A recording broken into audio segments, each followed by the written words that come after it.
check for looseness in the steering or the ball joints by rocking them left to right and then up and down. Any signs of leakage on the strut is everything is dry here, but any signs of leakage would be an issue to note on the work order.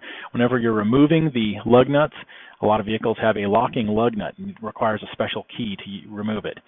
Remove this one first. If it comes loose, and you can do the other ones. When you're taking them off, be careful when impacting. So we can know that we're going to be able to get this one off. These have to, when you put them on, you'll kind of have to spin them and you feel the lock into place. At that point, you can take your impact and you want to just gently hit your, put it in reverse and just bump it a couple times. You don't want to just, when you're taking that lug nut off, you don't want to just sit and just lay on the power. You just want to bump it.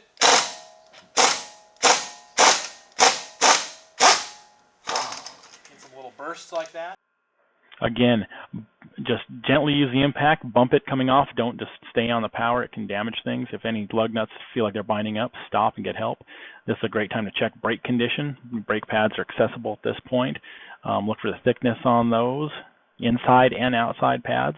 Look at the condition of the rotor itself. It should be shiny and smooth on both sides, and the thickness of the rotor should be approximately equal from one side to the other. Look for brake hoses.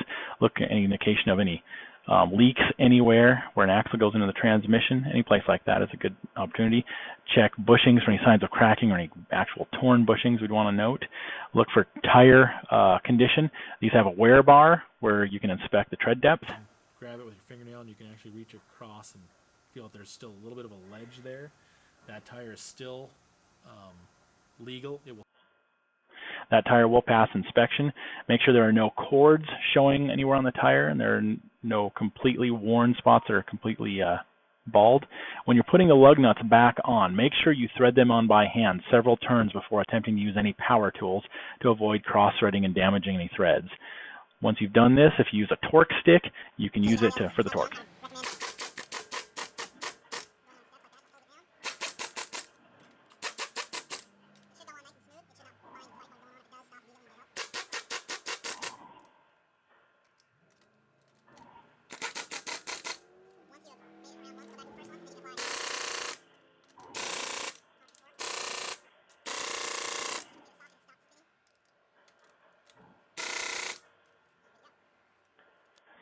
Going in a crisscross pattern is a way to tighten lug nuts.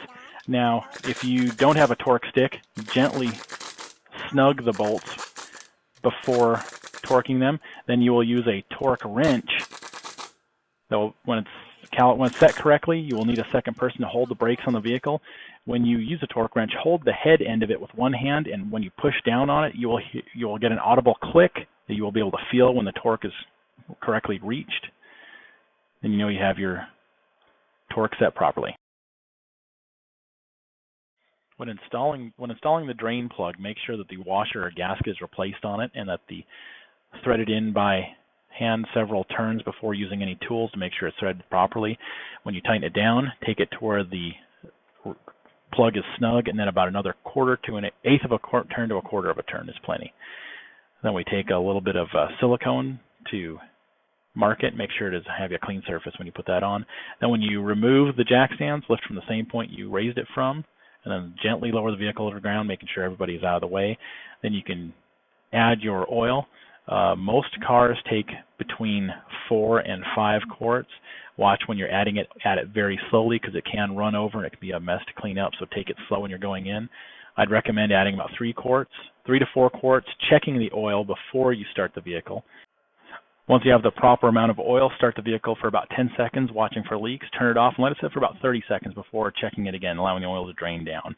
Now make sure that you chalk the front tires, front and back, or whatever side will keep it from rolling, before you jack up the vehicle to back. Another substantial location is a place to do it. Not all vehicles can be raised from the center. A lot of times you have to go from the side again from the factory jacking location. Once you have found a good location, raise it, place your jack stands under there, and again have a spotter watch as you lower it down. Well, again, when you're removing lug nuts, don't get too crazy with it. Just bump them. They should come off fairly easily. This wheel is actually still stuck on, even though the lug nuts are off. But we're going to go ahead and spin it, and as you can hear, this one has a squeaking sound, which is an indication of brakes being worn. So we know there's an issue there. The best way to break it loose is to hit it with the palm of your hand, and it should pop right off. Now we can get a look at the brakes. These ones are very thin, and these ones will need to be replaced. Again, there's no sign of any damage to the rotor. It doesn't look like it went metal to metal or anything like that. So we can probably just put pads on this one and save this one. If we did need rotors, we can get rotors for it. We'll make that judgment call at the time. You can call a mechanic for help. Look at the brake hoses. A sign like this where there's a wet spot on the hose would be an indication that there is a leak on the hose, and we would try to replace this. Look for any other signs of any wear. This strut is good. There's no sign of leakage, even though that little boot is torn. That's not something we'd really replace it for. We won't be replacing struts or shocks at this event, but we will be able to recommend them at another point in time. Now check tire pressure. You can look inside the door to find tire pressure. It shows 29 pounds front, 29 pounds rear. Mark this on the work order, and then check the tire pressure to make sure it is correct before it goes back on the car. Now again, when installing lug nuts, I can't stress this enough, thread them on by hand first before trying to use any power tools, and then either use the torque stick method or use the torque wrench, and always go in a crisscross pattern to tighten them. Then jack the vehicle back up so you can remove the jack stands, make sure everyone's clear, and then lower the vehicle. Now we're going to check the cooling system. We do this at this point because now it has had time to cool and we should be safe to do it. Press on the radiator hose and make sure you can squeeze it by hand before trying to move the radiator cap. Still do so slowly. Be careful when you do it. And then add to the proper level. Now we're going to go ahead and start the car. This will be our last point with the car. Listen for any signs of any exhaust leaks or anything like that. Give it one last walk around and make sure it's good to go before it goes out of our sight.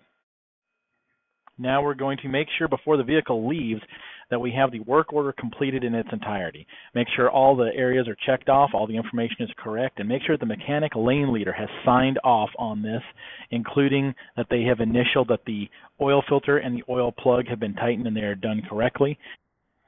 On the bottom of the sheet, there's an area for parts ordering notes, which can be used throughout the process. If you flip the sheet over, there is an area for mechanic lane recommendations and notes. This is for repairs that will need to be performed on the car that we cannot do at this event. We want to note these on the back and then number them in order of importance, in order of priority, so that when these ladies take their cars somewhere to get them repaired, they can do them one step at a time and know which one is the most important one to be done. Thank you!